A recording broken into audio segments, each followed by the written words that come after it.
Hi Clayton, my name is Francois. I'm French and I live in the state of Washington.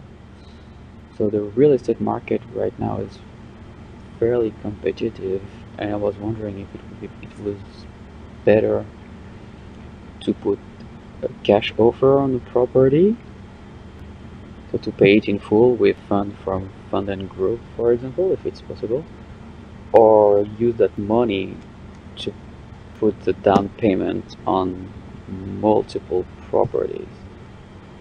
Um, if you could answer that, that'd be great. Thank you. Thank you, Francois. If you didn't hear it, if his voice was a little quiet there, hopefully the audio was loud enough for you to hear. He's asking if he should take all of the cash that he has and put that towards one property as a down payment, or use that down payment to buy multiple properties. Now, I can tell you personally, I have told many, many friends in my life, and many, many times here on this podcast, and many, many videos that I've done, that if this were my choice and I had $200,000 in cash and I could buy, like I've talked about and I'm not, this is not a play for my company at all, but Francois can do whatever he wants.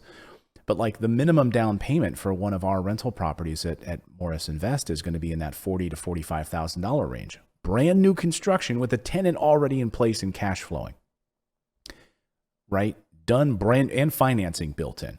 So for me, if I had $200,000 in cash, I would be buying 4 properties, right?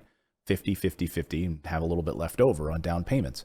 And that would get me 4 rental properties that are all cash flowing, rather than taking that $200,000 and putting it towards one property.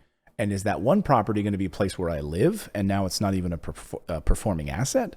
So now I'm living in a house and it's not even performing for me. And now it's taking money out of my pocket. I can tell you with certainty that I would much rather take that down payment and put it towards multiple rental properties.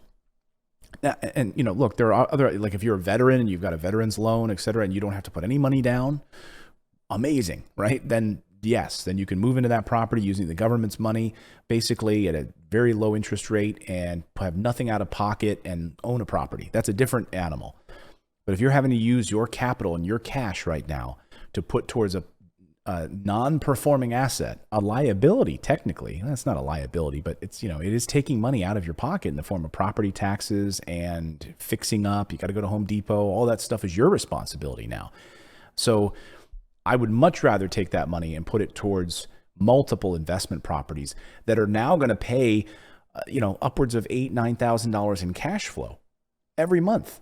So I could live off of that money, whether I rent a property somewhere, or I use even that as save up as a little bit of a down payment later, save up the cash flow from my tenants to pay the place that I might want to live later on.